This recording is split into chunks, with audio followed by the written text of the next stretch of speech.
अमित शाह का खुलासा, कांग्रेस ने मुझे जेल में डाला, कांग्रेस ने ही खोली पोल। कांग्रेस नेता ने ही कोर्ट में लड़ा था अमित शाह का केस। क्या था मामला जिसमें अब शाह को भेज दिया गया था जेल? केंद्रीय गृह मंत्री अमित शाह का राजनीतिक जीवन संघर्ष में बीता है और आमतौर पर वो अपने संघर्ष के दिनों का जिक्र नहीं करते हैं। उन मुद्दों पर वो चुप ही रहते हैं, कभी ये बताने की कोशिश नहीं करते कि राजनीति में उन्हें कांग्रेस ने व्यक्तिगत रूप से निशाना बनाया था। इसमें से एक मामला सोहराबुद्दीन शेख का भी है, लेकिन इस बार शाह ने इस मामले की ओर इशारा करते हुए कांग्रेस को अपने निशाने पर ले लिया। अमित शाह ने कहा कि कांग्रेस ने सीबीआई के जरिए मेरे खिलाफ मामला दर्ज किया और फिर मुझे जेल में डाल दिया।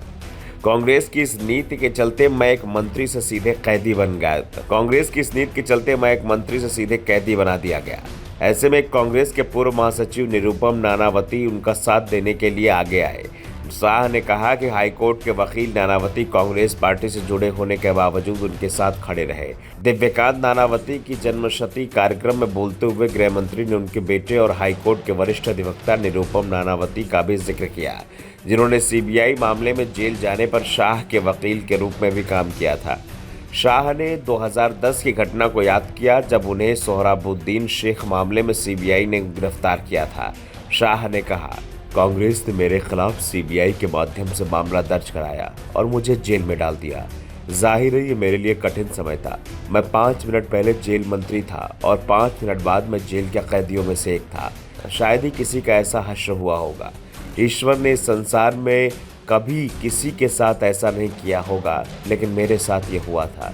ये निरुपम थे, जो कि गुजरात के शीर्ष वकीलों में से एक और दिव्यकांत के बेटे रहे, जिन्होंने तुलसीराम प्रजापति मामले सहित 2 मुठभेड़ मामलों में मेरा बचाव करने में मदद की। शाह ने कहा कि जब मुझे गिरफ्तार किया गया तो कुछ वकील मित्रों गुजरात के अच्छे वकील के नाम की चर्चा की, जो आपराधिक कानून जानते थे। स्वाभाविक रूप से निरुपम भाई का नाम चर्चा में आया, लेकिन ये सवाल भी उठ रहा था कि निरुपम तो कांग्रेस के महासचिव रह चुके हैं, कांग्रेस नेता रहे और उनका बैकग्राउंड भी कांग्रेस का है। क्या वो मेरा केस लड़ेंगे? सभी ने कहा कि बात नहीं करना चाहिए, लेकिन मेरा मन नहीं मान रहा था। मैंने सोचा वो ऐसा नहीं करेंगे। फिर मैंने सोचा एक बार बात करने में क्या हर्ज है, एक बार पूछना तो चाहिए। इसलिए एक मित्र ने मेरी ओर से उनसे बात की और हमें आश्चर्य हुआ कि निरुपम भाई केस लड़ने के लिए तैयार हो गए। न केवल वो सहमत हुए, बल्कि उन्होंने केस लड़ा और सुप्रीम कोर्ट में जीत हासिल करने में मदद की।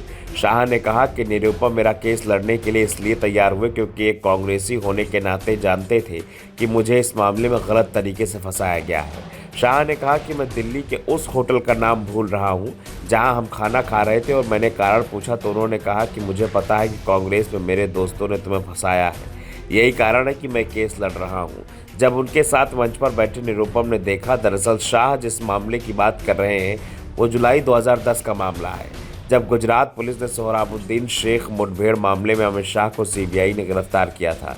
शाह ने अपनी गिरफ्तारी से कुछ दिन पहले मोदी के नेतृत्व वाली गुजरात सरकार में गृह राज्य मंत्री का पद छोड़ा था। बाद में उन पर तुलसीराम प्रजापति की कथित फर्जी मुठभेड़ का आरोप लगाया गया। सीबीआई का दावा था कि तुलसीराम सोहराबुद्दीन मुठभेड़ का गवाह था। दिसंबर 2014 में मुंबई की विशेष सीबीआई अदालत ने शाह को इस मामले में बरी कर दिया था। अदालत ने फैसला सुनाया कि उनके खिलाफ कोई सबूत नहीं था। Bureau report, the Dhakad news.